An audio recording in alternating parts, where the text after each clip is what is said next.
tivemos agora, recentemente, o pedido de recuperação judicial da Odebrecht. Pela lei brasileira, isso é quase uma falência aí. A empresa estava devendo mais de 100 bilhões e não aguentou cumprir os seus compromissos. Agora, esse episódio ele é uma grande lição e um marco na história do Brasil dos últimos anos, porque nos ajuda a entender melhor um pouco o que aconteceu no Brasil e como se deu esse projeto de poder chamado petismo.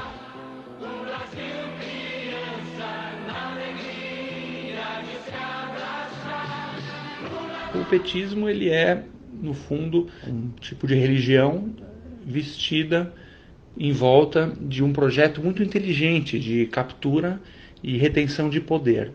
Quando os petistas ganharam a eleição lá em 2002, conquistaram o executivo no Brasil, eles fizeram a seguinte pergunta: como a gente garante a nossa permanência aqui, no poder nos próximos 50 anos? É isso que é o foco central. Não é implantar uma ideologia, uma utopia, nada disso.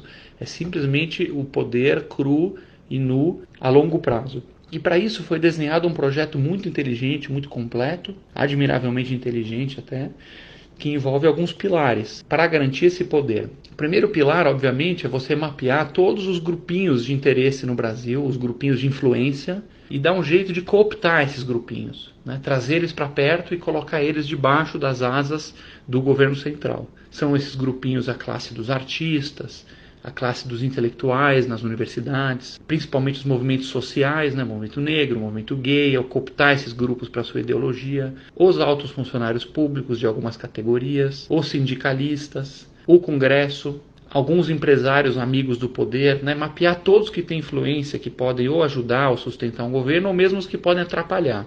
E como que você atrai esse pessoal? Você basicamente precisa dar uma tetinha.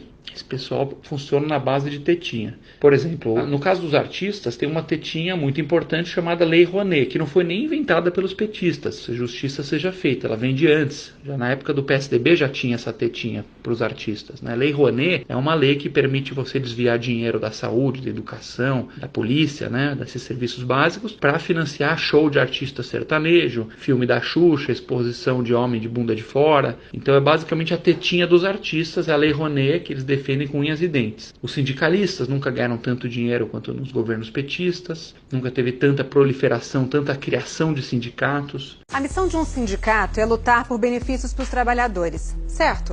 Mas em vários lugares do país não é isso que vem acontecendo, não. Esses sindicatos são controlados por dirigentes corruptos.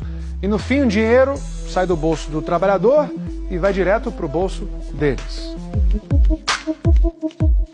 Você teve um mensalão em que o governo simplesmente desviou recursos para pagar mesadas para os deputados, para o deputado dar sustentação para o governo. Foi desenhado toda uma rede aí de marionetes que o governo central conseguia ir manipulando esses grupinhos através das tetinhas. Agora, como é que você paga isso tudo? Aí vem o segundo pilar, do qual a Odebrecht é muito, muito importante. Ela é um ponto central. Você precisa escolher alguns vencedores na economia, Você precisa praticar aí um capitalismo que é completamente diferente do capitalismo real. O capitalismo real ele é o capitalismo de livre mercado, em que você tem igualdade de condições, você tem igualdade de direitos e de regras, e as empresas têm que entrar para competir de forma feroz, Para baixar custo, para melhorar os produtos, e que não tem preferidos. O capitalismo, na essência, ele não pode gerar preferidos. E aqui era o capitalismo de compadres. É exatamente o oposto que foi praticado no Brasil, aí não só pelo petismo, mas sim por várias décadas antes, em que você escolhe os amiguinhos do poder, como por exemplo a Odebrecht, ele é um exemplo do capitalismo de compadre.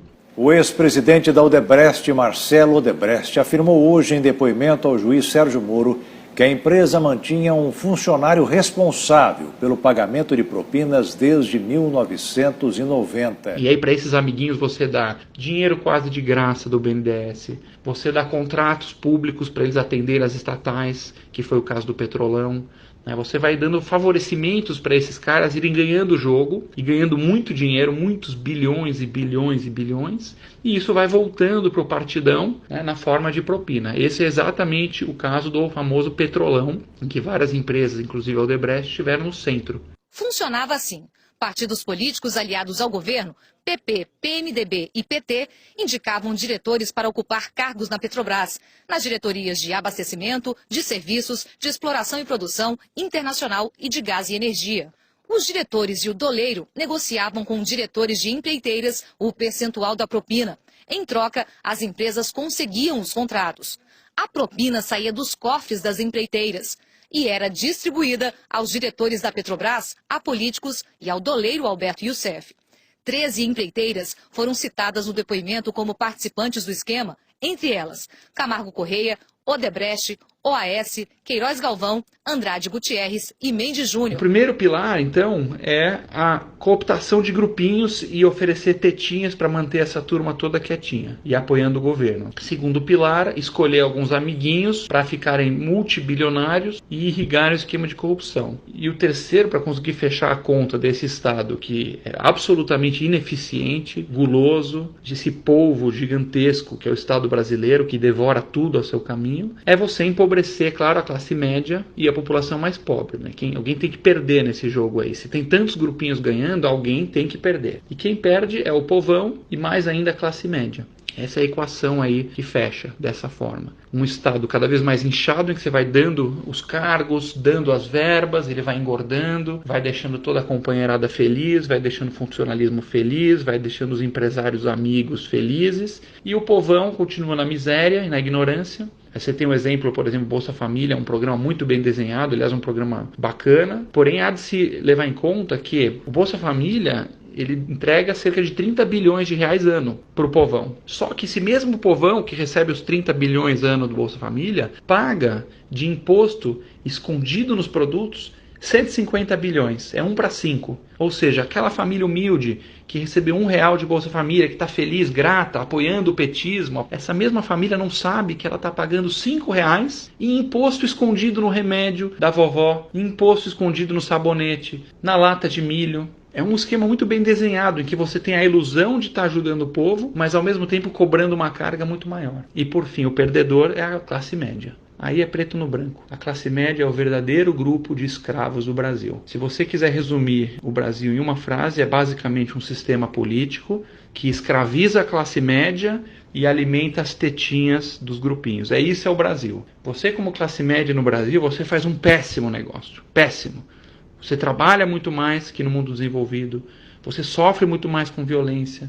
Você sofre muito mais com estresse. Você passa horas no trânsito para chegar no seu trabalho, num lugar violento, e você recebe zero em troca. Um governo inchado, gordo, ineficiente. Enquanto a classe média ficar dormindo, as tetinhas vão ser o verdadeiro governante do Brasil e os líderes que organizam as tetinhas. Essa é a luta agora. A classe média, junto com o povo, tomando consciência, dando a sua voz nas ruas, dando a sua voz na urna, dizendo não para as tetinhas, não aos grupinhos, não aos tratamentos privilegiados, e aí retomando o Brasil a quem o Brasil deveria pertencer de verdade. Somos nós, os cidadãos comuns.